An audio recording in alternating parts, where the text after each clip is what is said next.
Bien, pero contextualicemos históricamente esto que venimos señalando acerca del positivismo y el naturalismo. O sea, volvamos a nuestro periodo histórico, al que veníamos desarrollando en la clase anterior. Eh, Decíamos que el naturalismo, el new naturalismo que tratamos estaba enrolado en el iluminismo, ¿no es cierto? El iluminismo que caracterizó el pensamiento de la época moderna, según vimos en la clase anterior.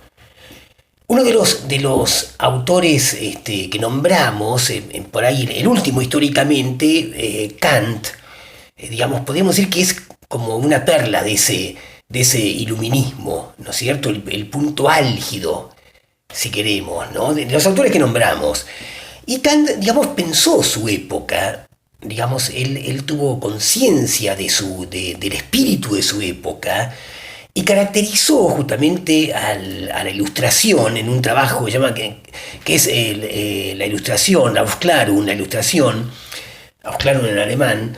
Él decía que era, digamos, la edad de la madurez del hombre, o sea, el hombre había llegado a su madurez, el hombre había logrado autonomía moral, ¿no es cierto?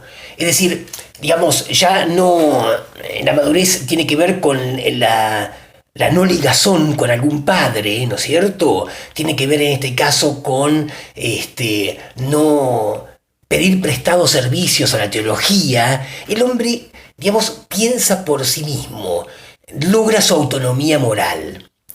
Eh, Claro, Kant, una de las preguntas filosóficas que hace Kant, una de las cuatro preguntas es, digamos, ¿qué debo hacer? ¿No es cierto? Eso se interpela justamente a la ética, a la voluntad. ¿Qué está bien que haga? ¿Qué debo hacer? Esa pregunta que justamente habla de, o digamos, sí, habla de la libertad del espíritu.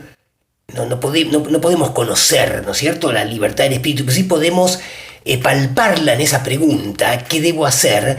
Bueno, digamos, el hombre se la responde con la ayuda de la razón, se la responde racionalmente, y esa respuesta va a ser universal, ¿no es cierto?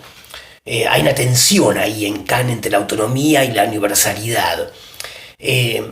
También, digamos, me pregunto, en una de las preguntas filosóficas de Kant es ¿qué puedo conocer?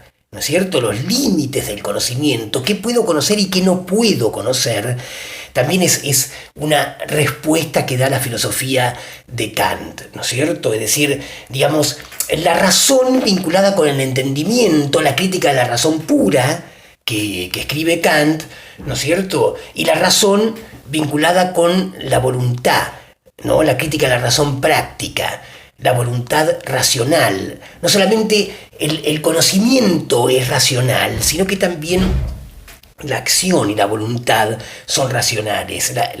Es la razón legisladora, ¿no es cierto? Bien. Eh, entonces, digamos, Kant, también es bueno señalarlo que Kant estuvo, digamos, si bien él vivió siempre en su mismo pueblo, no salió de ahí, digamos, tenía un oído puesto en la Revolución Francesa. Kant muere en 1804, es fin del siglo XVIII, principio del siglo XIX, muere en 1804, justamente cuando se sanciona el Código de Napoleón, ¿no es cierto?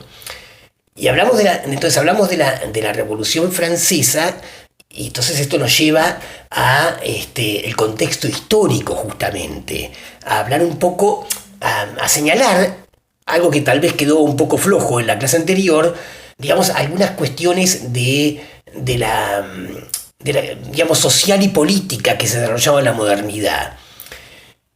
Eh, digamos, la modernidad está asignada justamente, entre otras cosas, por el ascenso de la burguesía, o sea, esa nueva clase social que surge, digamos, en las postrimerías de la Edad Media, que surge en el seno propio de la Edad Media, y que contradice justamente ese sistema feudal para dar paso a, digamos, un sistema capitalista con la revolución industrial en el siglo XVIII. La burguesía decía, se va a abrir paso en esos siglos de los que estuvimos hablando en la clase pasada, siglo XVII y XVIII, hasta, bueno, llegará la Revolución Francesa. La Revolución Francesa sería la culminación, podríamos decir, de todo ese proceso. Bueno, es una manera de pensarlo, ¿no es cierto?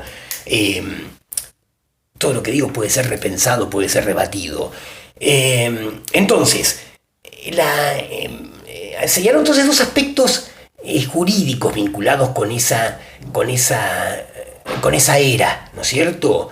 Con la era de la razón, de la madurez del hombre, por un lado, y también con la era del progreso de la burguesía.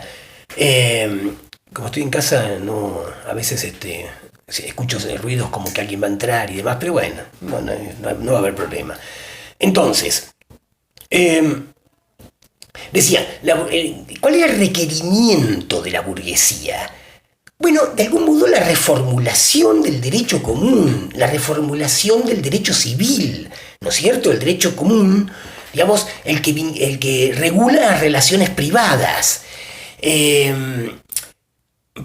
Digamos, ya ese derecho cifrado en las costumbres y los usos y costumbres no era adecuado a la época, pero además había una diversidad, habíamos dicho, de fuentes. Ahora entró mi perro. Una diversidad de fuentes, sí,